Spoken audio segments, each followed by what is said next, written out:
All right. If I were to do that fast enough, you wouldn't be able to you'd have to sit there for ages and look for it. Yeah. When I used to do that for my recordings, I had to be like all the time so that I could actually realize what was going on. You're making it hard for me with the editing phase, mate. Seriously. You're not taking one for the team, but you said editing's meant to be easy. That is true. Got to be the one thing I've learned. Anyway, guys, welcome back to episode 6 of the DownUnder podcast. We are joined by the man himself, Oblivion. How are you, mate? Thanks for having me on this week, mate. Yeah. It looks like fresh out of the rugby game. Fresh out cold. It is cold today. We've got winter whipping in now, so it has been heavy hail this morning. So it's actually been terrible weather in Brisbane. Terrible weather in Brisbane today, actually. But it's been pissing down rain and stuff, but it's been hot. It's been really hot. Has it been flooding again? That was the one thing I noticed when I was out there, that you guys don't have an in between. You either have fires or flooding. Yeah. And I don't know why. we either get storms or we get it's really hot. It gets crazy hot. It sets the country on fire. Yeah, the country sets on fire, and then you need donations to keep it all alive and stuff. Yeah, because everyone was like, "Oh, it's raining in Australia," and when I was out there, I was like, "Yeah, it's flooding. My room's at risk of being flooded into." Yeah, it's crazy, man. It's wild. It's a wild one. I see, the UK always raining. You guys are always having the rain. You know, we don't have that.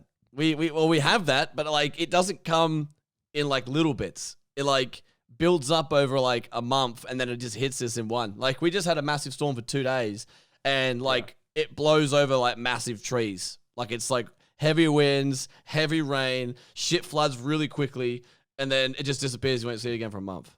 It's not coming back. Was it? When I was there, it had that.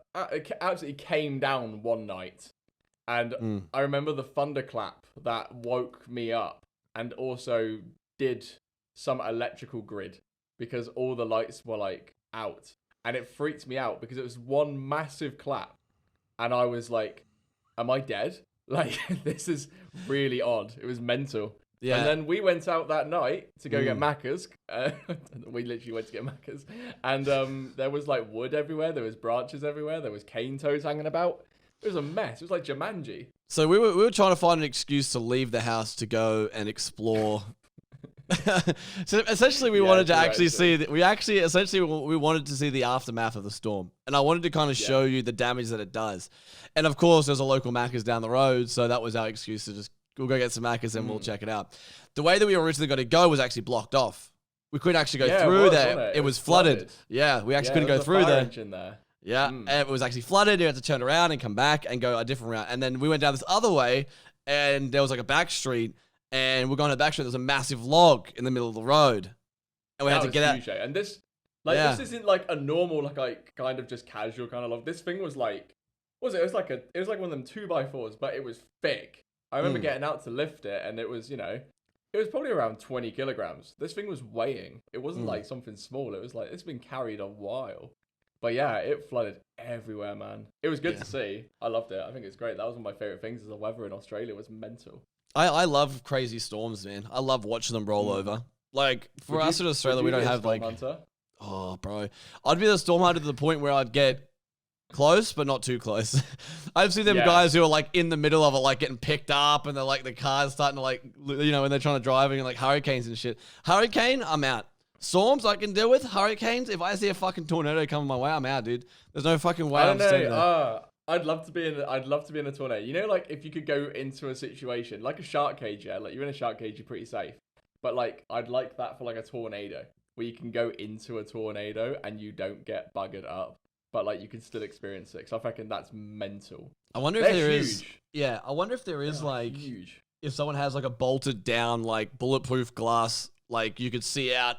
And when in the middle of hurricane season, you can go there and just sit in it and just watch them come over and watch timber come flying at you and stuff. That would scare me, but being in the eye, they call it the eye of the storm, where it's you're in literally the middle of a hurricane and or a tornado or whatever they refer it to as. Isn't the difference between a hurricane and a tornado the way it spins? Yeah. So a hurricane is basically like, I imagine, this is just from like a basic point of view, but like a hurricane is basically just intense winds that are basically like just going straight, whereas a tornado is one that's cylindrical and it whips up on the land. But I didn't realize that hurricane, cyclone, typhoon, they're all the same thing, just in different continents. So you guys get cyclones because you're on the southern hemisphere. Yeah. Hurricanes are on the northern hemisphere, and then typhoons are like around Asia. I don't know what that would be. We use the same terminology as similar to our Maccas. We say Maccas, people say Mickey D's. You know, it's the same shit. Yeah, same thing. You know, everyone has. Our toilet bowl spins one way, in the UK it spins the other. You know, it's a hurricane, whatever. You know. I think we get hurricanes as well. Yeah, I think that we count as hurricanes. Yeah, I think that'd be nuts. But I remember, like, what is it? I've seen a lot of like storm chaser things, and they're fun to watch. But I don't think you can ever like understand it fully. But this is my thing, like in America where they've got those like hurricane kind of like locations, like why would you even live there? They all live underground anyways, basically. I wouldn't even bother living above ground at that stage, you know, because you're like, what's the point? If you've made your house to be destroyed, what is the point? I think having an underground house would be sick. Like you dig up a giant area, like you have like obviously like a top part of the house where like it's like a carport or something, and then like big ass doors open up and it's like a big downward like spooky fucking thing, and then it opens up into like your living room. Like that would be sick. Like you got like containers underground, like multiple different like heaps of containers, and you make this massive house underground. That would just be sick. And then like you have like solar on the literally you can have solar on the dirt above you, and then just run straight through the dirt into your house. So you know about Japan and their earthquakes, yeah? Mm-hmm. They have an earthquake every 5 minutes. You can feel a tremor. Like, fuck. I was wondering if you've ever felt that, because like you're on that side of the earth. You know? Nah. Obviously, you're a big distance from them, but I honestly don't think there's been many cases of earthquakes in Australia, like ever. I know that when something happens off the coast, there's an earthquake somewhere off the coast. We won't feel it. But we will get the swells and stuff from it. Yeah. Fuck, tsunamis freak me out, man. I know it's like it's like a morbid curiosity, but sometimes I go back and watch like some of those like the tsunami that hit like Phuket and stuff, and I just look at it and I just go like, that's mental. Yeah. Like there's this one video on there of this bloke who's like, because obviously all the water got sucked back out to sea. Yeah. And everyone was like, what the hell is this? And this bloke, obviously like a tourist, had walked out like 400 meters. And you can see this like, it was like a 10-foot swell, but like coming straight at this dude. And he literally just stood there like, I'm not going to survive this. Like, can you imagine that situation when you see it coming? Just like, this is game over. Like, when does that bloke go, this is it? Yeah. I watched this doc. I'm not sure if you watch Unsolved Mysteries. There's like a Netflix season at the moment. Season 2 just came out, and there's a thing called Unsolved Mysteries about an earthquake that happened I think in Japan somewhere. I very vaguely remember where it's from, but anyway, a massive earthquake happened. Like it was like 8.9 on like whatever the scale it was, and it like shook like the entire buildings were collapsing and stuff. And then they're like, whenever that happens, they know that there's a tsunami coming. So like, as soon as the earthquake happens, like that's not the biggest problem. It's the aftermath, like what's about to happen in about an hour's time.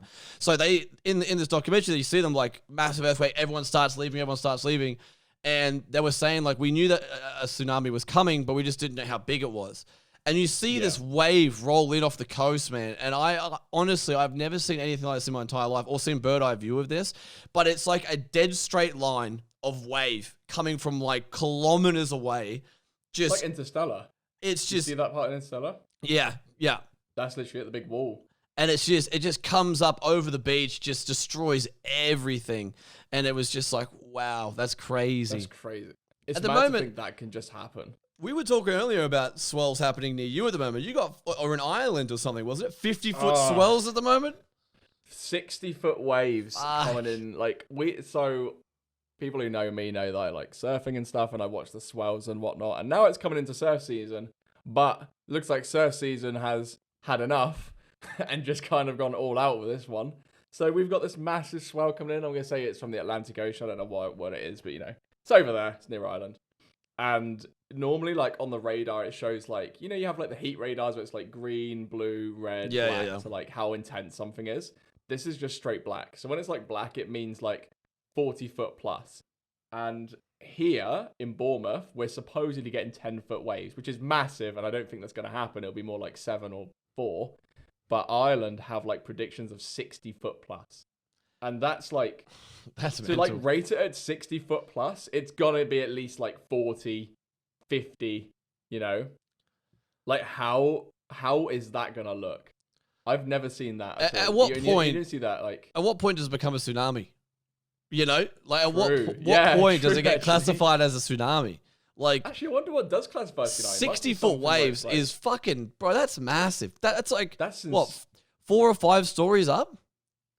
It's massive. It'd have to be. It'd have to be 20 meters. They said 20 meters. That's double the height of like Olympic diving. That's about 5 or 6 stories up. Like massive. That's how big those waves are. That's fucking massive. And there'll be people out there who'll be like, I want to get on that. Like, bro, I've seen those. I can't imagine that. I've seen those. The big, like riding the biggest wave documentaries and stuff like that, where the professionals go out there with like jet skis and they get towed by jet skis because they have to get up to speed. They can't actually get up to speed by paddling because they just get wrecked. Yeah, you just die. So no flippers in the world going to save you to get up to speed for one of those bad boys. So and I'm thinking when you see that and you see them like cheering when they get to the end of it, I personally don't think they're cheering for the sheer fact that they've done it. I think the sheer fact that they survived it. Like, when you see someone fall off one of those things, and I was saying to you about this the other day, like when they fall off the top and they're falling, you can see them fall for a good couple of seconds, you know? Yeah. And that's a fair distance down. And to hit water at that height would be like hitting a brick wall, man. Like it would knock them out, like surely.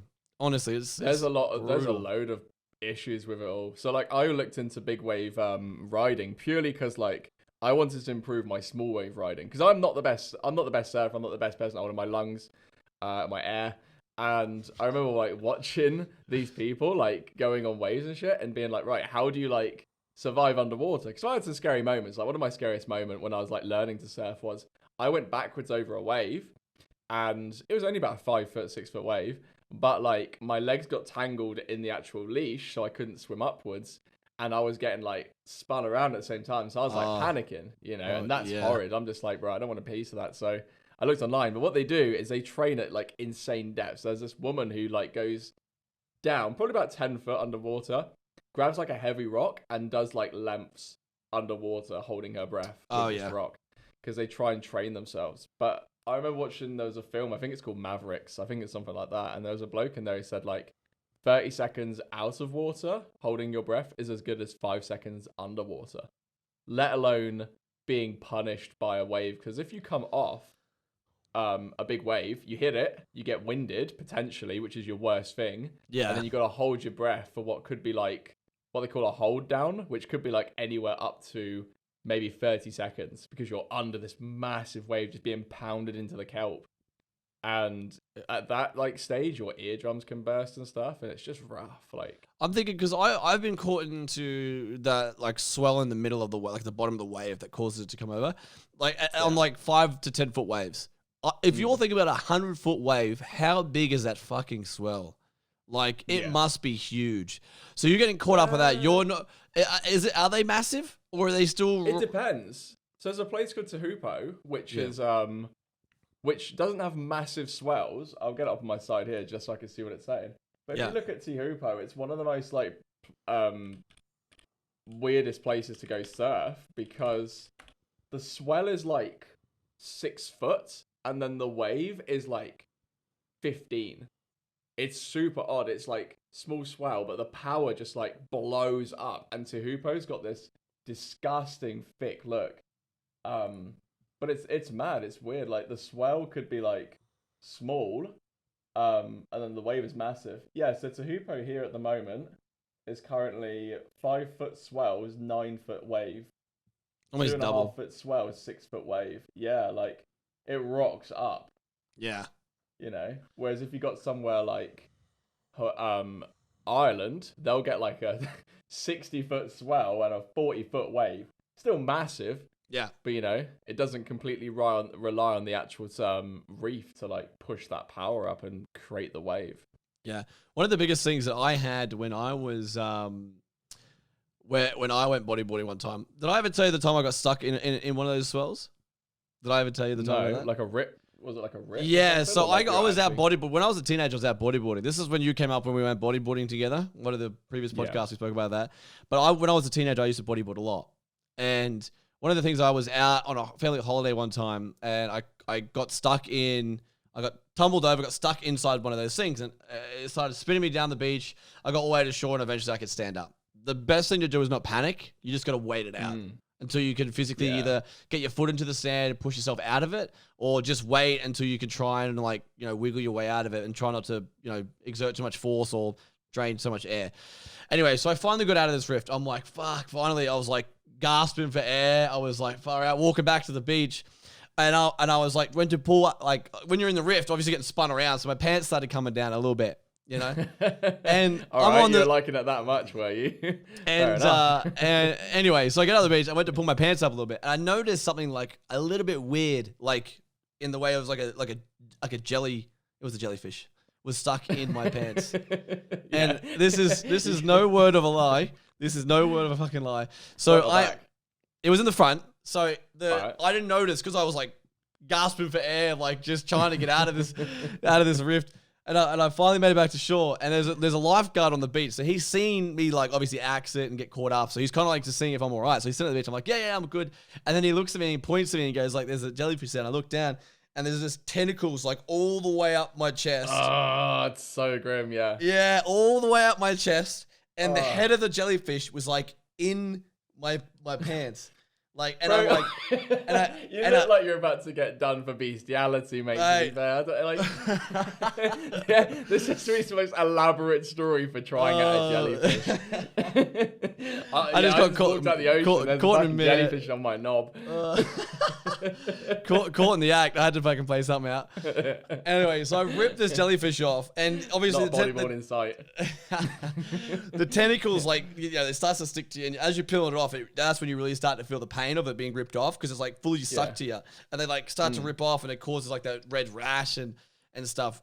The pain doesn't come in, like the pain doesn't hit you until about probably like 5 minutes after, I think. And then like you're like, oh shit, and you can see like the lines of where it's been, and I like threw the jellyfish away, and I'm like, yeah, I'm done for the day, and I'm walking back up to the beach, and got that quick. Yeah. And the lifeguard was like, you know, you might want to go ice it or, you know, whatever. I was like, no, it feels fine. He's like, no, in 5 minutes you'll be in agony. And I was like, really? He's like, yeah, you'll be in agony. And so I had to go and sit in the lifeguard tower. And sure enough, within 5-10 minutes, man, I was in like pure agony, bro. Because it was like, wasn't like I got touched like by one tentacle. It was like all its tentacles across my chest. And I had this great big like red, and it started swelling up. So like, it looked like I had like worms under the skin, so to speak. It was weird, but like it was tough, man. And I had to like, I said like the best thing to do is go have a shower and piss on yourself. Yeah. And apparently that actually worked, and it did. It actually did. When you had to piss on yourself, obviously like we all know what's like pissing yourself involves, but are you lying on your back, just knob up, sprinkling yourself, or like are you getting it in your hands and like rubbing it over? What are you doing? Like, because that sounds like a big job. It sounds like a big job. You can't just like casually piss like, oh yeah, I'm just gonna do it on my leg. Yeah. Well, I would have been on my back. I was a smaller guy back then. I'm not 6'2" back then, so I was a bit small. I wasn't trying to aim, 6 foot in the air trying to piss, but eventually, mate, just aimed it back. Try not to, put like a shield here to not hit myself in the face with it. You know, the last thing I want to do is get it up the nose. So, and I felt standing up, did you? I just what? You didn't do it standing up, did you? Yeah, I did. Did you? I was in the shower. Yeah, so they like, I'll go have a shower. Like at the beach, they have like their own like personal, like you have your own personal shower cubicle things.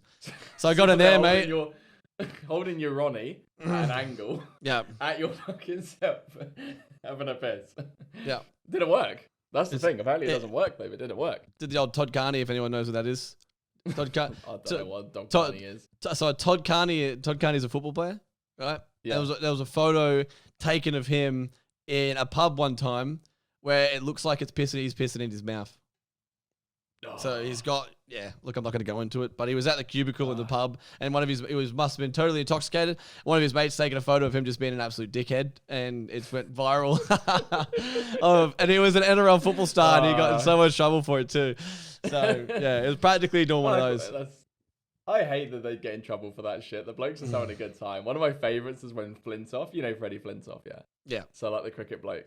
He would, I think it was a tour in India, and he got in a pedalo, and he was battered on like a test tour, and he was battered in this pedalo after getting hammered, and just going around in the actual like Bay Area, got arrested for it. I was like, that's a fucking lad moment, that is. Like, I rate that. Oh, this is gonna stay with you.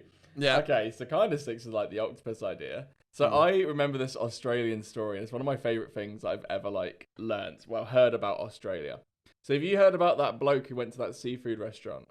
I don't know if you might have told me this, but I remember hearing about this. It's fucking great. I don't. So there's this Australian bloke in Queensland. So where Billy is, it's a massive place, so it could be all over the gaff. But yeah. Anyways, bloke in Queensland. I know it's on the Gold Coast actually. Yeah, I read about it last night. Bloke in the Gold Coast goes to this seafood bar. Mm-hmm. In the seafood bar, he orders $600 worth of seafood, beers, octopus, squid, the lot. Racks up this massive total. He gets the bill, and instead of paying for the bill, he jumps into the ocean with beers and tries to swim away. So this dude is so he's been given the bill. He's basically gone, yeah, nah, and just like found, because he's based on the actual like sea. He jumps in there. And I don't know the whole like routine of what happened afterwards, but he was trying to be coaxed in by the police from the actual beach. Like, there's a bloke out there with like a handful of beers trying to tread water to not pay this bill with the police, and they end up getting him on the jet ski. Oh, bro, I don't think I ever even heard that story, and that's only like an hour away from me, and I didn't even hear that story. That's hilarious. I remember hearing it. I think it's like 2 years ago. It's the funniest thing. I just remember this like thing about that. But I think he got charged with like theft and 2 accounts of like abuse, like assault, because he fought the policeman afterwards. Like, fuck, like dude's had a great meal, and he's like, yeah, fuck, I'm gonna swim. It's dude, the Gold Coast is a crazy place, man. Some of the weirdest shit happens on the Gold Coast. I mean, that's probably anywhere, but the Gold Coast is practically where like a lot of tourists go to like party and do stupid shit. So the Gold Coast is such a strange place.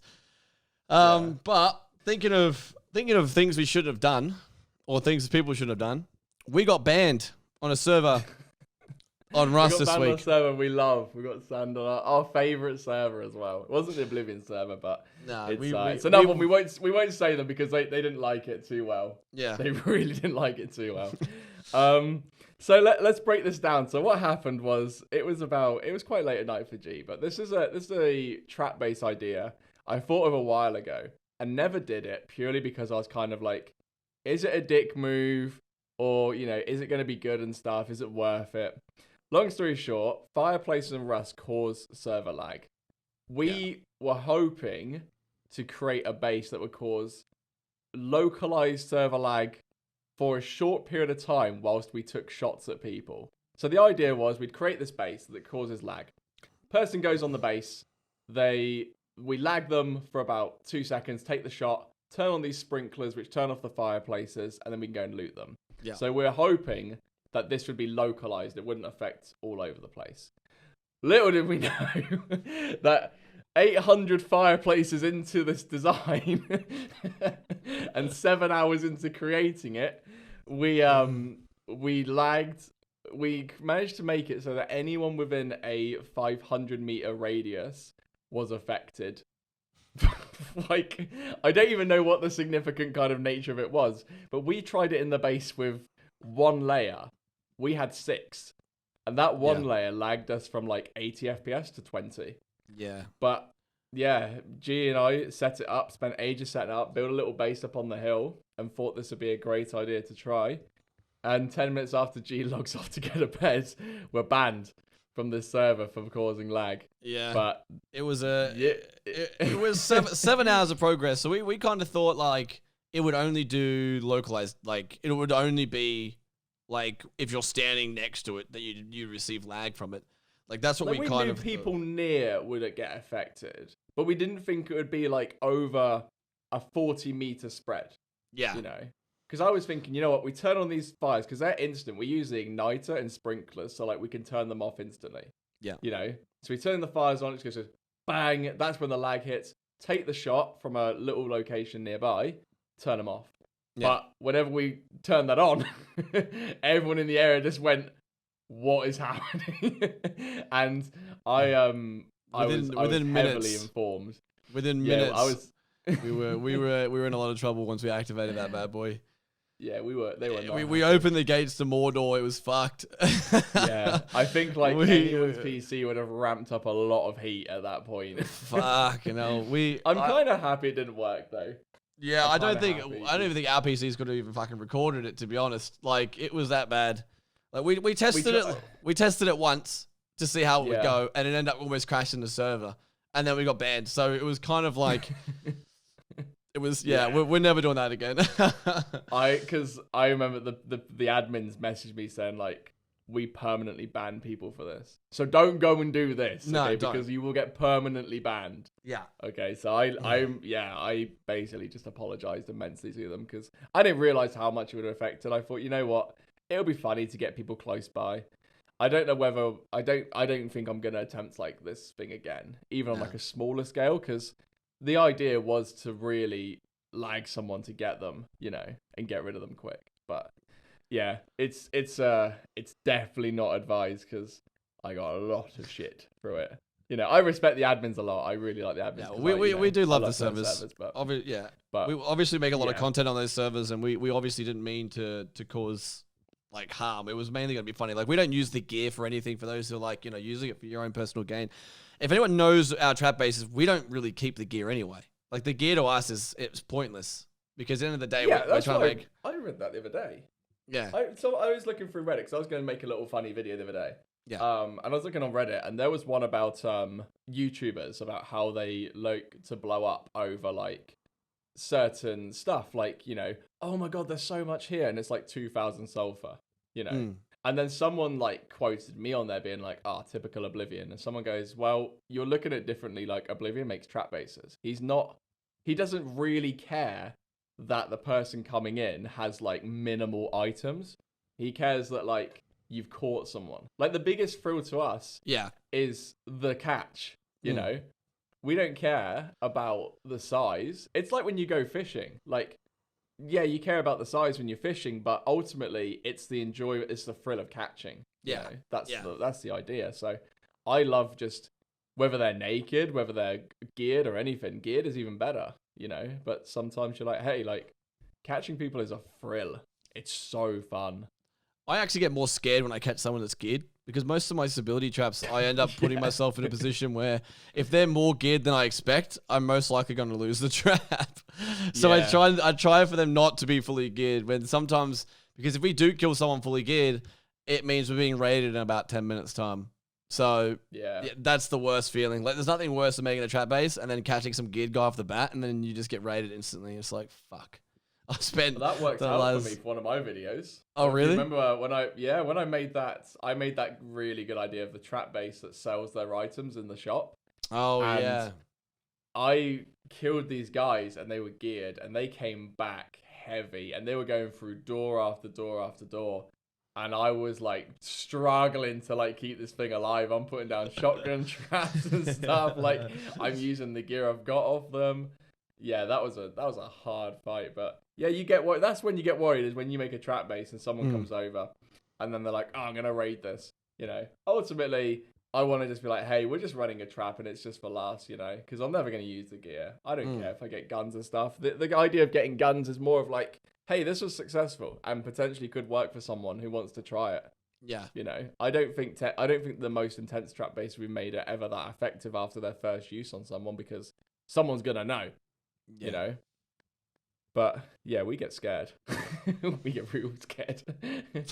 There's nothing worse. I usually steal up. I'm like, that's it. We're closing down shop for 30 minutes. We're gonna fucking armor everything up. We're getting bent over. It's about to come through. Get the low grade out. You know what I mean? It's tough time, Slap man. up the rim. That was one of the things. Yeah, that was one of the one of the most funniest comments that you ever made on a video one time when you took out a geared guy and then you were like, they're coming back. Get the low grade out, grease the rim. I just like, I know that feeling all too well, man. I know that feeling all too well. I think that was like I think it was on the road when I made like the trap base in the most deadliest area, and it was like people everywhere, and I was like, yeah, get the low grade, put it around the rim, they're coming through. Oh, they're rough, man. Trap bases are fun, but they do have their difficulties. We enjoy the interaction more than the gear. So that's the main thing. Yeah. The interactions, I love it when I trap someone, they go, bro, this is actually cool. Like, I did not expect this at all, or, you know, this was, you know, it makes you feel like, yeah, okay, my idea was obviously one that they never thought would happen. And that's what I want every time we make a trap base is, what just happened? One minute I'm here, next minute I'm in some, you know, sex den with Oblivion, and, you know, he's got the low grade out. Like, you know, how did this happen? You know, that's the funny part for me with, like, especially with stability traps where they think, you know, it's all good and then the floor just comes out from underneath them and then they end up in a situation where they're like, where am I and how did I end up here? Which is what, you know, I love those kind of videos, that's why I specialize in stability traps, because I really like that shit. It's fun. When you catch people off guard, it's the best. People don't expect it. And that's the best thing is like when you create a trap that people don't expect. I've got a video idea that's coming out soon. Obviously I won't leak it on here because like this is gonna be coming out fresh. But it's good. Like I love using the game in different ways, and Rust has been that way for a while for me. Like it's a game you can be creative with, you know. Yeah. I'm struggling with it, I won't lie. At the moment, I think that Rust is like very, very hard to be creative and have like a alternate take on the standard survival. You know, that's why like a lot of the videos and stuff take a while to come out, because like I've been looking at them for ages, being like, hey, like what different things can I do? And right now there's not much happening, but you know, I love the creativity that Rust can get into you, you know. I want people to see that it's not just a game where it's like straight up raid and do that. You can have fun with it, you know, because it's like harder Minecraft. Yeah, that is true. I mean, there's a lot of times with Rust that, you know, it's not all about the PvP, man. You gotta have some role playing, you gotta have some fun with it, man. Because eventually, you know, you get too angry with the game. The game isn't built to be angry with. It's built to be enjoyed with. There's a lot of things you could do to have fun. Yeah, it might, you know, catching people might piss people off. But I mean, at the end of the day, if you show them like, hey man, I'm just trying to have some fun, trap people. Yeah. Most of the time, I give them their gear back. I don't really give a shit. I'm like, look, man, take your gear back. I throw it out the front door. Take it. You know, I don't want it back. Just go and enjoy your day or whatever. Like most of the time after my recordings, I'll send them a message on private message on the game, or I'll send them, you know, a global message saying, hey, come back and I'll give you your shit back. I don't care. Because, you know, one thing I don't want to be raided, you know, and I also, I understand. They do take some time to set up. Yeah, they take a long time. Yeah. So I'm like, look, I don't want to be raided. You know, you want your gear back. Let's work something out here. Yeah. Let's just make a truce. Don't ever come back. Okay. Don't come back and we'll be sweet. You just keep it. You have the whole map to explore. Leave my fucking one grid base alone, all right? Keep me alive. Yeah, I think that's like with me. I just like playing it and just enjoying it. I think there's a lot of people who are sweating on there and stuff, which is totally fine. You know, it can be that way. But I do miss out on those fun things. But we do have the Halloween coming in. Halloween update comes in tomorrow, which is going to be pretty nice to see. Yeah, I think they're going to keep it the same as what they've done in the previous years, which is, you know, it's a bit sad in a way because I'd like to see it change up. But I can understand. I think it's probably like it's probably quite a lot of dev time for something that really isn't that much of a plug-in towards the game. That's an idea. Why don't they use like these events to try out new ideas, like a new entity or a new like NPC? Yeah, I could definitely see that. I mean, there's definitely an area there that they could hit with the events. You know, bringing in like new weapons, for instance, like a Halloween thing, or I mean, it could be anything, clothing, you know, melee weapons, you know, whatever. Like, I think they bring in that pitchfork. It's a really cool thing they bring in at Halloween. They bring in the pitchfork and stuff. I mean, there's plenty of things you could do. I mean, it'd be really cool to have a fucking lantern that you could walk around with. You know, that would be cool. Yeah. You know, like the tuna camp lamps, but yeah, like one like that'd be quite nice. Where you could actually hold and walk around with it and having a torch out. You could have a torch skin where it looks like a lantern. You know, you put it away. That would be cool if you could put it down and pick it up. You could put it down whilst you farm, and then you can pick it up and move again. I think it'll be something that won't really be used, but I like the idea. I think it'd be a cool way to bring in have like a torch skin or something different to a torch skin. You know, like a green one. Yeah, green torch. I'm not talking about changing the color of the flame or anything. I think what they could do. I know it's a bit late now because it starts tomorrow, but what they could do, hopefully, if they haven't done already, is they could try like bats or birds, you know, on this, because it's a temporary update. You know, it's not around forever. They know people aren't a massive fan of moving zombies and stuff. Do the zombies actually replace the blue NPCs? And do they fight? I don't think they replace the blue NPCs, the scientists that are around like junk piles and stuff. I don't think they do replace them, but I know they roam free. They fucking they're all around bandit camp and shit. They're like creeping in the bushes and shit, and you hear the noise like, oh, fucking bean cans, fucking bean cans come flying over and shit. Fucking hell. Yeah, it's just fucking hell, just big fucking behind the head shit. You know, they're fucking bombing that shit. But it's funny, man. Like I love that when Russ bring in events, man. I think they should bring in more events. Like, don't just bring in Halloween. Obviously, it's a lot of effort to do. Yeah. But I would love like a full game change at Halloween, man. Fuck, I would love a full game change. Like I said before, with the scientists and stuff changing, just a different look to Russ, man. Would be sick, you know? Yeah. It'd be nice to like see those. It'd nice to see those different changes come in. Like, I like the idea they added of like cobwebs and stuff. Cobwebs is a cool little idea. Like, it's nothing major, but it's like it exists and it can be quite fun. Yeah. You know? But it always excites me when the Halloween update comes in because I'm always like, you know, it just feels good. Halloween's like, I'd say it's underrated, but I think it's more like it's just like people haven't really got a motion to go with it at the moment. Like Christmas is always like, oh, you buy Christmas tree, you celebrate it and stuff. Whereas Halloween's like the greatest time of the year. You know, it's hardly celebrated in England other than a few pumpkins out and a few like scary costumes and shit. You know, but I would love it if Halloween ran for the whole of October. I mean, it would overkill it, but I love the event that comes with it. But I would like to see bats or something. Like little things in the game that add extras to it, you know? Yeah. I think bats as like an alert system would be fun. You go, hey, I've got some bats. I don't know how you'd make it. Whether like, that'd be quite cool actually. To make bats, it requires like free wolf meat and some bones. and then you pop it in the cauldron and do some fucking witchery craft and bat pops out. It's, you know, if Wellen doesn't start pumping out fucking one video a day during Halloween, mate, he's missing out on some serious marketing. That cunt's been pushing pumpkins for like this whole thing. And if he doesn't pump out content this month, fake fan. I don't think his pumpkin patch amounted to anything. Really? I'm pretty sure, yeah, because I checked like on the Instagram and stuff. And I'm pretty sure he said that his the pumpkin boy can't grow pumpkins. Wow. I know, right? What the fuck? If I was gonna put it down to someone, it would have been him to make it. So he goes, no pumpkins grew in my patch, so I adopted an abandoned pumpkin. Things have been going great.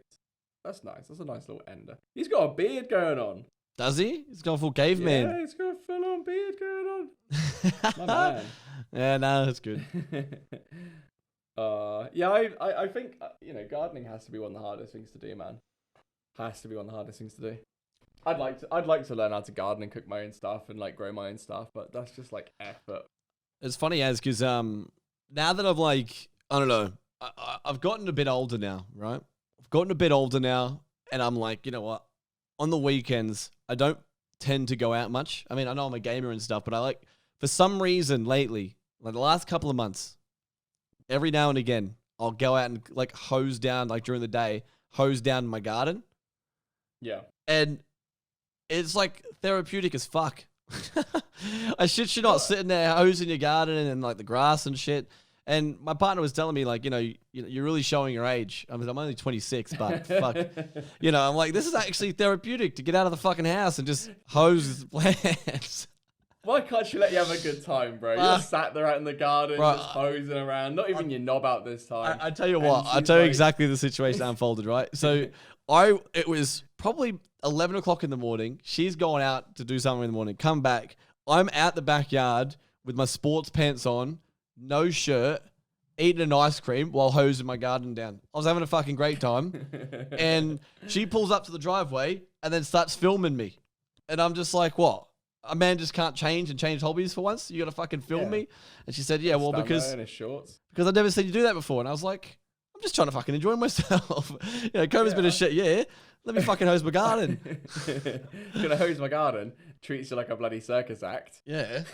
Gonna start recording this fucker. He's losing it. It was a pretty funny sight. That's actually one thing that was super odd to me, is your grass is way different feel to our grass. Not even talking weed. Like your actual physical grass is like, it's almost like paper. And ours is like rubbery. Oh, really? Yeah. Because I remember like walking on the grass. You probably would have seen me as some weird motherfucker at the start. I was walking outside in your garden with my shoes off. Just like walking on it, just like this fucking weird, man. It was odd. It felt like your grass could like cut me. It's very like, it's very thick. To be honest, it's just normal grass to me. I mean, there's different types. You wouldn't know the difference, really. Yeah. I guess. But you guys I feel like yeah. Ours almost like wet. It's almost like, even when it's dry, it's almost like it feels cold when you walk through it. Okay. Whereas yours is just like, this might catch on fire. This is like, it all starts from our grass. All our bushfires start from the grass up. Causes all the bushfires. Everything's super dry, man. That'll be it. That'll be what causes it. Oh god! But there's a lot of things that happen online at the moment, which is a solid. There's a lot of things. People are achieving a lot of things in the Rust community at the moment. Shout out to Wellen, joined the Misfits group. I'm not sure if the Misfits of shout out to Wellen, Stimpy, all of them. Loads of people. Stevie made the top 100 videos to join FaZe Clan as a video editor, I believe. Where'd he come?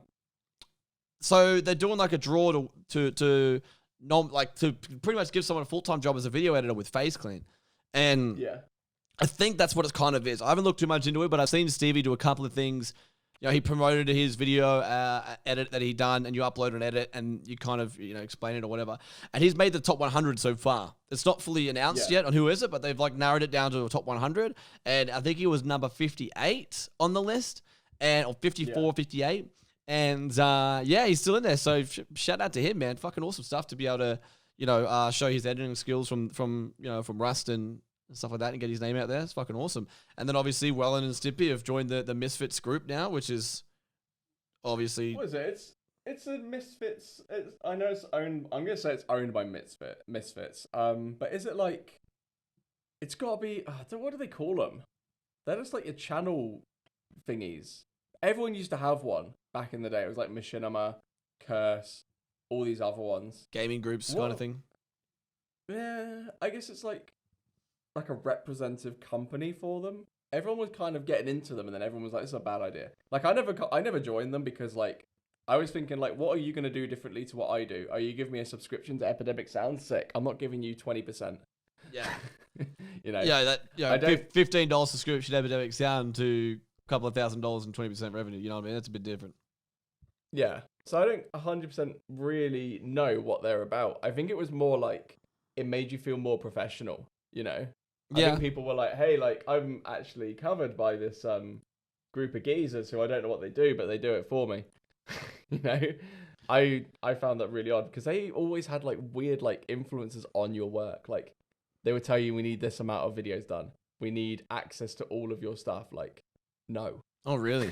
You're not doing that. Yeah, I think That's not it's really happening. personal, but I think Misfits Group would probably like that. The thing that's well and is to be joined is probably a pretty trustworthy would be a pretty trustworthy brand than just standard, someone coming at you asking you that you don't really know.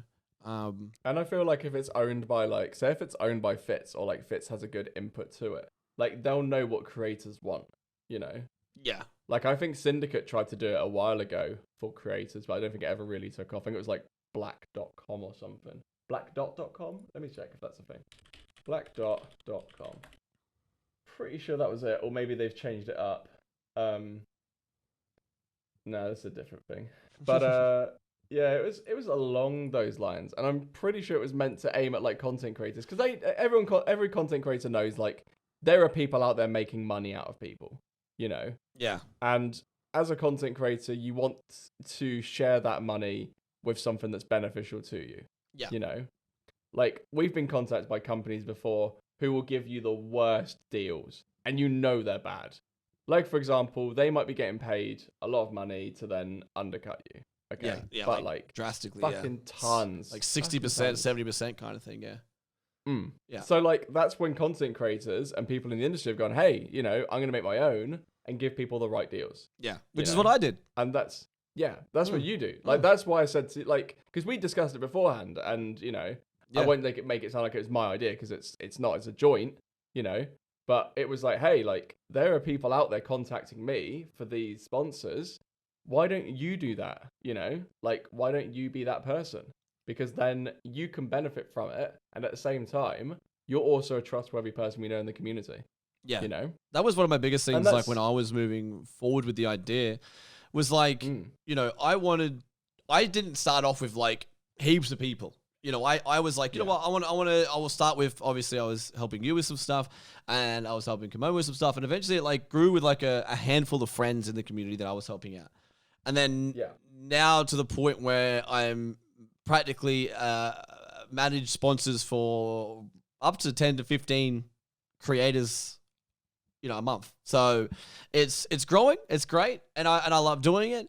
I try my best to obviously give the best deals for the creators, but at the same time, man, it's like, I know that when they come to me and say, hey, I want you to, look after my sponsored stuff. I feel trusted in that way. When people come to me, it's like, I'm not reaching out to them.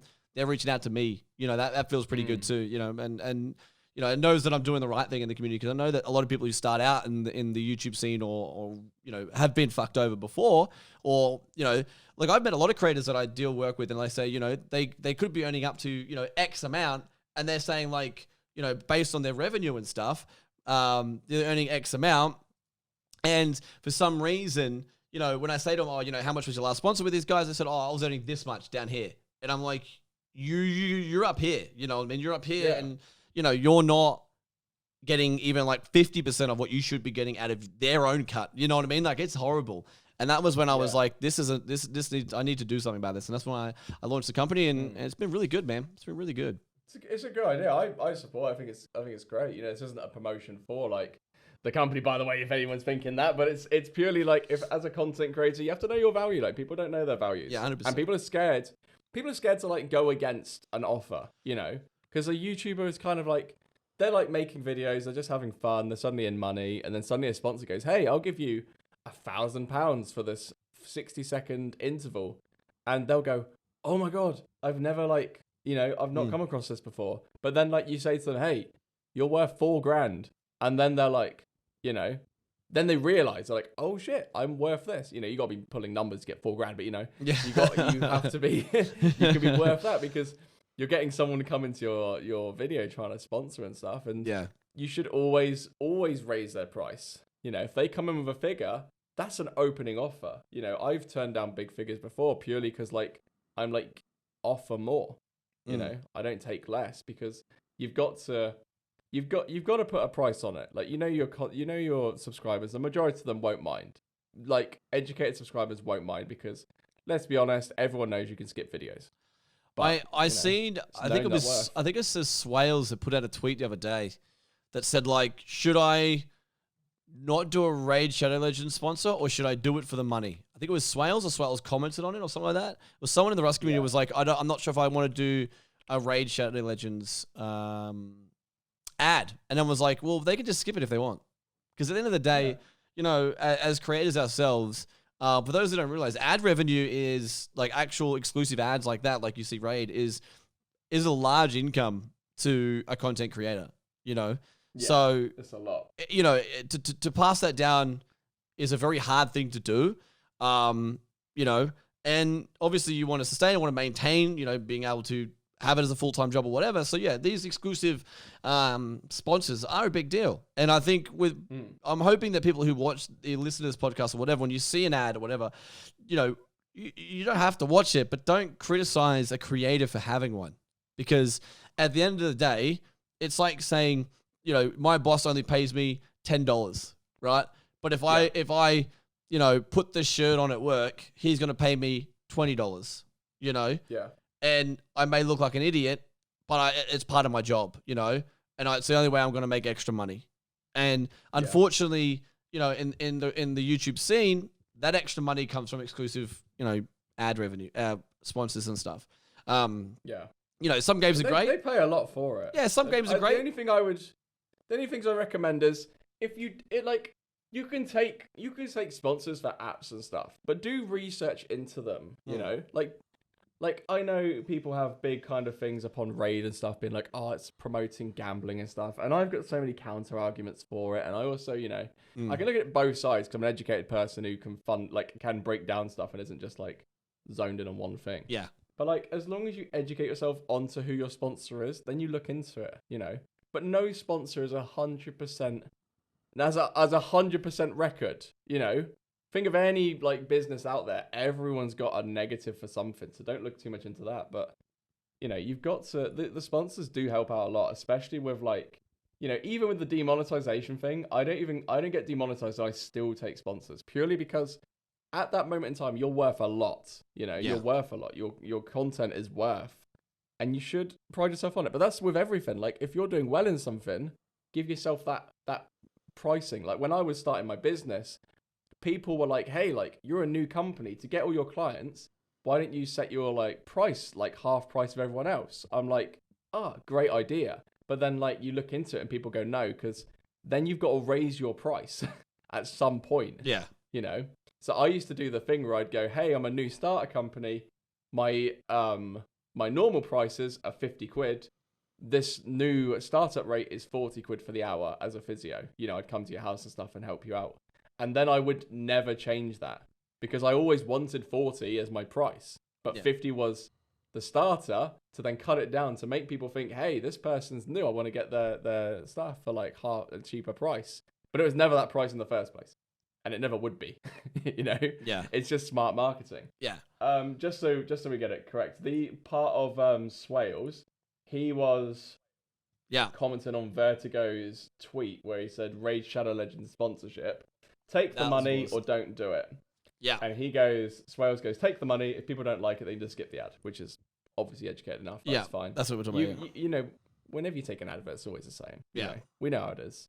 We know how it is as content creators. Like, you get an advert come through and people will give you a lot of shit for it. But at the same time, like, people understand, like, people aren't dumb. They're the only people who are commenting are the ones who just don't, I don't know, they just want to cause a thing about it. Yeah. But I look through that now. I'm like, hey, they want to make money. I want to make money. I still want to be able to produce content. If I didn't take raid sponsorships and stuff, you know, I wouldn't be in a position where I can take time away from my work to think about things. Yeah. You know? And I can give myself opportunities. That's the biggest thing too. Like, these sponsors allow people to have downtime. You know, they don't have to like pump out video after video after video to maintain a certain level of income. You know, when you finally get a sponsor, it's like I can relax and enjoy, you know, a little bit of, like, an extra couple of days now without having to worry about, you know, pumping out videos or whatever. And that is a really good thing for a creator. It's a massive thing for a creator to have. It's like, an influx of a sponsor, great. But it's the downtime that, like, okay, I don't have to pump out a video every day now, and I can really work on the next one or something. You know what I mean? Give it an extra couple of days of editing or whatever, and it's all good. You know, I'm not saying I don't think it's a good thing to have an ad in every video. You know, if like you're getting mad sponsors, you're just pumping out ads, because like eventually your viewers, in my opinion, like your viewers will be like, this is I'm just going to skip to like 4 minutes in now every time. Like I'm just going to keep skipping in 4 minutes in. And it will get a bit annoying. But I mean, if you do see a creator who just, 1 out of every 5 videos or 4 videos or whatever has an ad, just fucking support them. Don't say anything. Let them do their thing, I think that's the biggest thing. Let people earn, People need to be earning, especially like nowadays at the moment, because like there's so many opportunities to earn. Like, it's almost as if people who rise up about it don't want you to be successful. That's the way I saw it. Like, people would be like, hey, I really love your content, but please don't take extra money because I don't want you to. I want to watch the content the way I do already, which is with ad block on, and I skip everything. I don't join your socials or anything. One of the biggest things I always find when people say, oh, you're a sellout. It's like, at the end of the day, if I was to buy you a new PC to do something for 30 seconds or 60 seconds, would you do it? Yeah, exactly. There's an opportunity there. Like, people earn a lot of money. The difference is, I think it's because being a YouTuber is more relatable. Like, these people look at you and go, damn, like, I can be a YouTuber. And I think, I feel like I can have input on this. Whereas, like, you look at a professional footballer sponsored by, like, Adidas or Nike, and they're, like, getting paid 5 million for the year because they're the sponsor of it. No one's raising up about that. Yeah. It's just because we're more relatable. We can talk to our community better. And that's what we do, like whenever anything happens, we can talk to our community directly. And normally we do, like I have a Discord, I have a Twitter and stuff. People can just message you. Yeah. But it's just how it is as a creator. I think it's nice that we've got these creators creating brands, Like, you've got creators creating opportunities for creators, What if this Misfits brand is the brand we needed to get past that horrible middleman stage of these companies that were just exploiting YouTubers, Yeah. That's just how it is. Like, because let's be honest, like YouTube nowadays is a massive industry, and people probably don't like it as much as people do like it. Like, I love it, but at the same time, it's not where it was 10 years ago. Yeah. It's a different ballgame nowadays. Yeah, people see this as an opportunity to be, a content creator, which is great, and I think it's a great idea. But yeah, we are getting a lot more competition, and there's a lot more money in the YouTube game, Yeah. It's one of the biggest things. I think over the last 10 years, YouTube for creators has been massive. Like the amount of money that creators can get now with how online is getting, brands, companies now realizing that the gaming industry or the YouTube scene or, that kind of stuff is a big market that they can hit. And that's where the money's coming into it, because it is a big market they can hit. And it is great. But yeah, moving on from the YouTube stuff, like we all love it. But yeah, just be mindful. Don't be harassing your favorite content creators because they took a sponsor. But we'll go back to Rust for a minute. One of the newest updates I've got coming out right now, and I'm not sure if I'm happy about this. They're bringing in a cell phone. Now, yeah, I don't know where to start or where they're taking Rust, man. Like, where the fuck are they taking Rust? You know what? I've toyed around this idea in my head. I put out a horrible tweet about it the other day, and I kind of went, stop being a dickhead, put your knickers back on, stop being a twat. And I've thought about this, yeah. Okay. So this is my take on it, all right? I don't like it, but I can see how they can work it in the game, If you want to make allies with another team, you go, hey, this is our number, give us a call. If you need to discuss or do anything like that, I mean, it's odd. I think it's only really going to be good on like official servers and vanilla servers if you don't even have text on in game, but I don't know. It's an odd one. It's an odd one to come out of nowhere because I don't know. To me, it just doesn't sit right within the idea, but... What I kind of picture, right? I noticed it looked like it was kind of like an outpost or something. There's a photo of it like an outpost, like a payphone. I could just imagine going into Outpost and just hearing some dude fucking abusing a clan for raiding them. Like, that's what I picture going in there. Just like some dude is like, just fucking come back from the beach because they've just been raided, calls up the clan that raided them and just fucking abuses them, gives them what for, calls them out, and all you're sitting there, all you're trying to do is recycle your shit, and you just hear this dude going off on one on the phone. It's just like, fuck, It'd be like when you hear that bloke just having a go at his like ex over the phone outside like a one stop or something. Honestly, it's like, You walk in there. I think Outpost already has a lot of shit going on. You know, people trying to bump you off this recycler, people trying to steal your wood when you're fucking buying too much wood, turning them into, you know, TCs on vanilla. The last thing you need is someone at the phone fucking ripping one in. You know, it's just. I think the image gave off a too bad a representation of what it can be used for. Obviously, it's just for cooling. But the only thing I think is like, it would just be between groups or clans or something. Maybe people who like, I don't know, are just playing casually and they just don't, I don't know, they don't want to join someone else's Discord or something, but they want to keep close contact with another ally. I find it odd. It's an odd addition. It's not a great addition. I find it very, it's a very small market of people that would use it. And it's another. I think that's what they've been doing recently, anyways, isn't they? They're bringing out these weird, like, little things that only a small niche of people will actually use, like the fucking canoe. No, kayak. The fucking kayak. Yeah, the fucking elevator, the fucking phone, like. Super odd addition. They're just really weird additions of stuff. Why not bring in quad bikes? Why not bring in? Obviously, quad bikes are a lot more like behind the scenes for a game to fucking have to do than develop a fucking payphone in a game. But I personally don't see the use of it. You know, what can't you text? You know, why would you need sending dick pics over the phone? Fuck. You know, can you imagine that? You take a picture of like a little camera and then you can upload it to the phone and send a bloody your dude's dick pics with his mate over the cross. It's almost like Rust has never realized that Discord is a thing.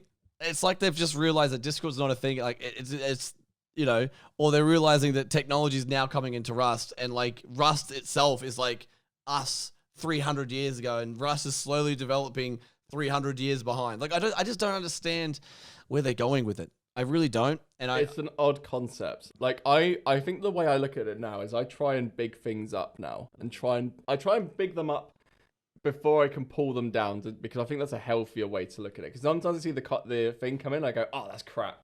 But I'm thinking now, like, I need to be positive on this and then think of it. And then when I can realize it's actually crap because there's no positives to it, then I'll roast into it. But it is like, I agree with you. They seem detached from what people want right now. I think a lot of people are begging for like more to do, you know, but not more to do in terms of like, hey, we want more dynamic communication or stuff like that, or transport. I think transport in the game in itself, unless they offer the code lock idea, it will forever be dead. Yeah. I think they'll have to get rid of the whole key idea. It's not DayZ. I think what they should do is bring more of a visual thing to Rust.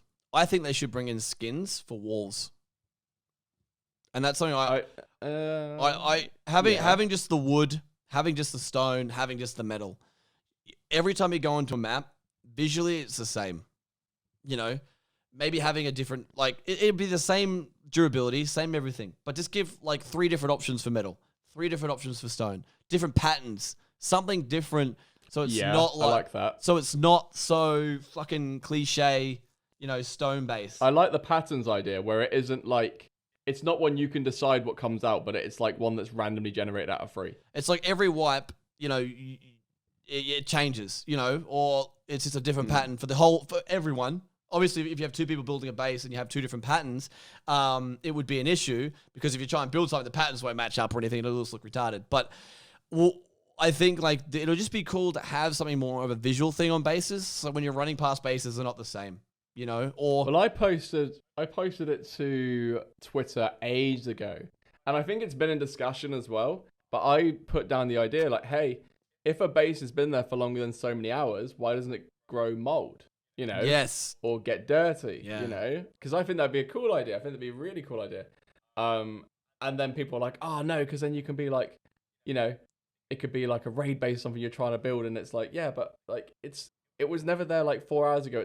It's now there. It's like it's already obvious that it's, you know, a base, a new one. Yeah. But I think the idea of adding like external things to it, like, you know, it's moldy or there's thing all over it, and it might be a maximum of like 2 days will be the most it will grow mold to, you know. Yeah. And then it will just be like super moldy. But I like the idea. I think it'd be great because then you can, you know, potentially, if they really wanted to, clans could come up to go, hey, we don't know what this is.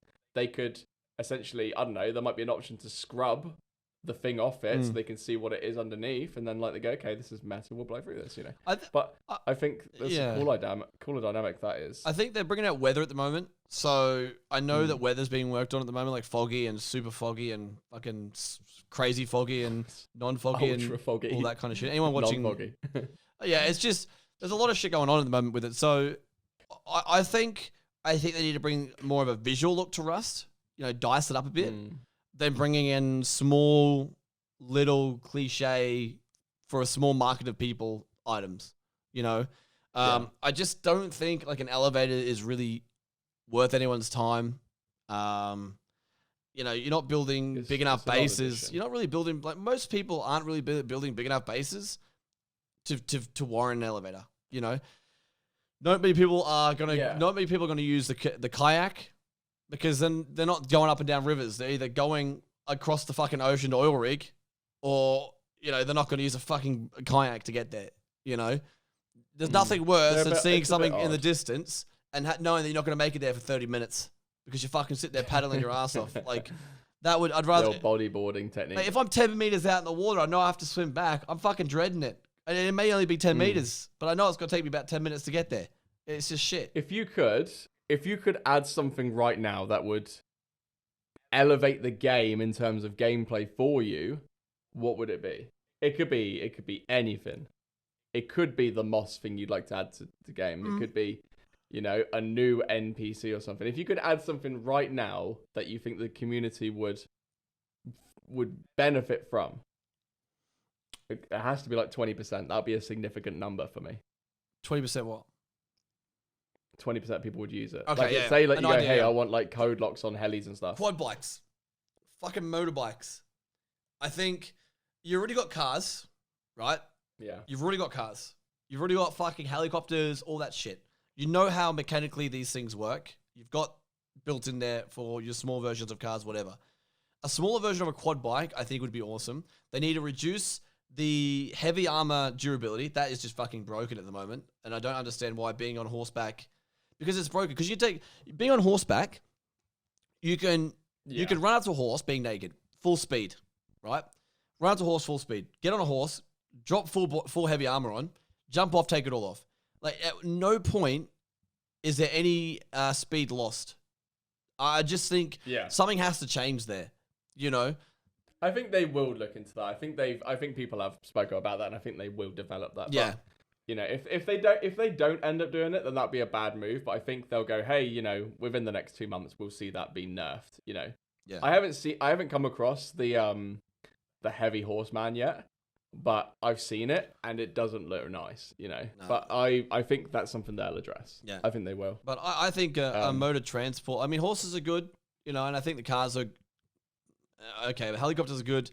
I wouldn't say bringing in more transport would be the answer to Rust. I think, like I said before, more of a visual look, man. I think they need to just visually change things up, give more options for bases, designs. Yeah. You know, I'm not saying bring in different, like, building mechanisms or whatever, but I'm just saying, like, give it a different look. Stone could be dark stone, light stone, you know, still have the same pattern, but just slightly different colors, you know? Do you think people don't use vehicles and cars purely because we've been given the love of not having to use anything to get transport for a while? Like horses are free to jump on, helicopters just require low grade. Nowadays it's harder to get them because they cost money, you know, but when they first came out they didn't cost anything. Do you reckon that's had an implication on it? Reckon for the solo player, yes. Free transport? I think for the solo player, yeah, for sure. Because I think the solo players would have benefited from that the most. I think because clans will get scrapped. They'll buy a fucking helicopter. That doesn't bother them. You know, they'll still get their helicopters whenever they want. Now they don't have to look for them either. So it's become easier for clans, and I feel like it's become harder for solo players because solo players now will take longer to farm up the scrap needed for one than just to find one on the road and just take it. You know, and I think that's the biggest thing. Yeah. That's what I think the biggest thing is again, a lot of these things are favoring bigger clans. I mean, I like the idea of having its own helicopter pad. I do, and I think and the boating place, I think that's great. I think these are all great things to have, but because we've previously had it all being free before, and now it's being paid, I think it's a great change for people who are coming into the game for the first time. But for players who've been around for a while, I think the solo player is gonna be affected from that. I always think the clan versus solo aspect is a dead kind of thing now that servers are doing like group limits and stuff. But I do think it's, I think it's definitely harder for like the loner player, The one thing I would add is I think the one thing that I honestly think would change the game up a lot is early game raiding.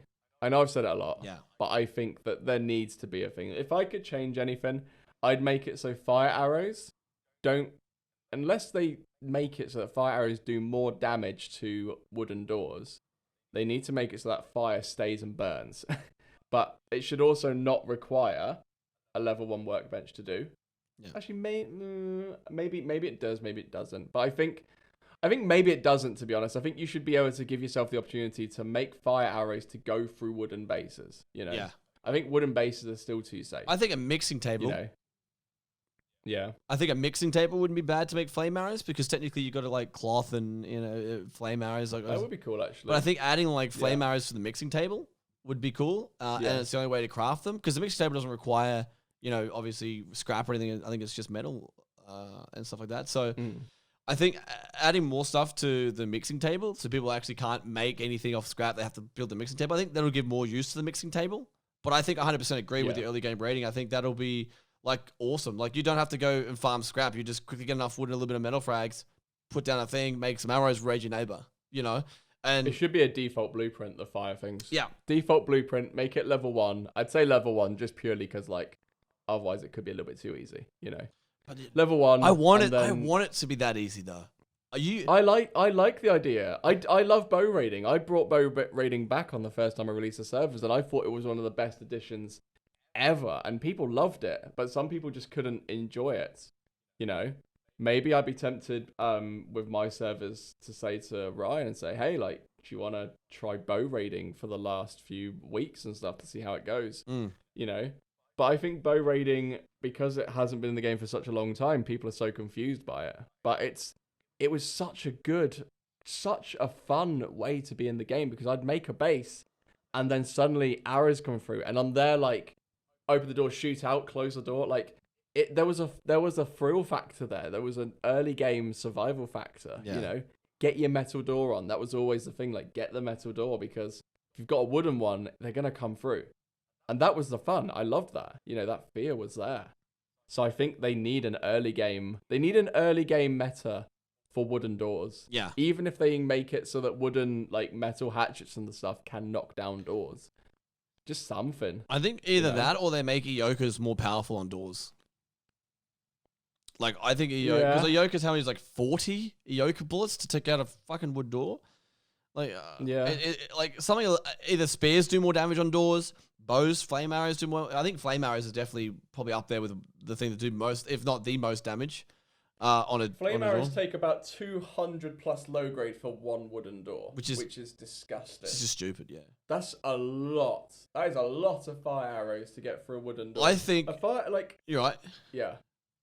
No, yeah, I'm good. Oh, okay. I was gonna say the fire arrows in themselves, they need to have either a buff or they just need something that makes them like a viable solution, because you can use it, like people use them to raid TCs mainly, but like they need to be used on wooden doors to get through that base. I think the wooden, just like I said, the wooden doors, the wooden meta is stronger than it needs to be. Stone should be the transition phase. Metal stone should be the transition phase, where you go, right, I am safe for a good period of time. But no one's, it's hard to raid wooden bases because they're not worth raiding, because the stuff you got to use is too expensive. Yeah, I think for one wood door, I think it should be about 50 low grade, and I think it should be, probably somewhere between 3 or 4, like 2 to 3 low grade per arrow. Right, so you make it roughly around about 20 arrows, 20 arrows for one wood door, and it's about 50 low grade. It still takes time, but the resources needed for it aren't too bad. You know what I mean? So it still takes time. The resources needed for it are a little bit bad. But in saying that, the damage to players themselves with flame arrows will be reduced. And it won't cause a movement effect either, like a slowing down or anything like that. I think when that you used to get that where you walk into a little fire, where people started shooting fires at you, it was like a meta where you couldn't move properly because it would like slow you down and they'd just wreck you. Incendiary rounds, bro. Incendiary rounds are just like, they lay you out. Yeah. Just dying out there. So I think like that would definitely like reduce the damage to players and the effect, like the movement effect. So like when you're shooting down a door and it's about to go down, the first thing you want to do is shoot that arrow and then change back to normal arrows, you know, or like change back to something else. Because the last thing you want to do is like, you know, take out a door and then try and shoot with flame arrows because you know it's not going to do much damage to players. But to doors would be better. What if with fire arrows, before they could be fired, there was an animation delay of someone lighting it? That would be cool. You know, so you'd put the thing in the bow, they'd spark it up, and it'd be like a 2 clicks, and it goes up, and then they can go. You know, so then it's not like. Then there's a thing there you can go. Okay, this is a practical looking animation, and it also allows a slowdown. You know, so people can't abuse this. Yeah, that's actually a really good idea, because then you think about it like. One, you use less arrows. Flame arrows would be more powerful because they take more time to deploy. So if you think about it, then you could think about it. It could be somewhere being 10 arrows. Flame arrows take out a wood door, but it takes 5 to 10 seconds to fire one. You know? You know, I think that would be a cool idea. Because then they can go like, hey, this is a viable solution and it's cheap, but you can't PvP with this because it's horrific because you're trying to light the thing. And at the same time, it's not like something you can quickly pump out. Yeah. So I think that animation delay would be quite nice. That is actually a great idea. Yeah, that is actually a really good idea. I think, we are coming up to a minute and an hour and 20 minutes into the podcast so far. So, yeah, because what's something we could potentially, what's something we could potentially look at for next time? You know what? We tried to bully Anardo to join our Topless Discord call the other day. Let's try to get him onto the thing next week, maybe. So for those who don't know, we tried to stitch Anardo. Yeah, probably gonna need that. We probably should give you guys a rundown of what happened. So me and Oblivion call each other on a regular basis, where it's mainly like a weekend vibe, where we call each other at like, for me it'd be morning, for him it's night, so he's getting ready for bed, I'm just waking up with a coffee kind of thing. We're in other words, super relaxed. We were roommates for a long time, and it was super shirts off. No, we don't care. You know, like it's like the football dressing rooms, mate. You know, you see things, you just don't repeat it. You know, and we decided, you know what, Anardo started messaging Oblivion to talk to him about a few things, and we thought, you know what, we'll invite him to the video call, and we'll see if he will actually answer. And he never actually answered, so it was lucky for him. But we did tell him that we would get a surprise if he had have joined and stuff. It was pretty funny. But we will try and get Anardo on the next one. He's been keen to do it. We've just been pretty busy. We haven't really asked him the last couple of weeks. We've had a few people keen. A few people have been keen for it. I mean, I think it's when looking at Anardo, because I think that we talked to him enough, and it'd be quite cool to see what he's saying. So. Make sure we'll try and confirm it by tonight, and we'll put it out as a tweet, and then we'll both retweet it and stuff. It'll probably already be retweeted out if we've already got a response. Yeah, so check out the Twitter, the DownUnder Show, at DownUnder Show on Twitter. I'm going to tweet out. You guys can comment on there what questions you want to ask Anardo. And whenever we do get him on the show, we'll ask him those questions anyway. So if you guys want to follow our personal channels, at TheBigGeee AUS on Twitter, at Oblivion HD on Twitter, or at BigGeee, at Oblivion on YouTube. So that'll wrap up episode 6. Thanks for listening to our wacky and our chats. Casual chats. Casual. Still going strong. Yeah. Still going strong. I mean, we're on time. No, we'll catch you guys. Yeah. All right, guys. To catch you in a bit. Take care.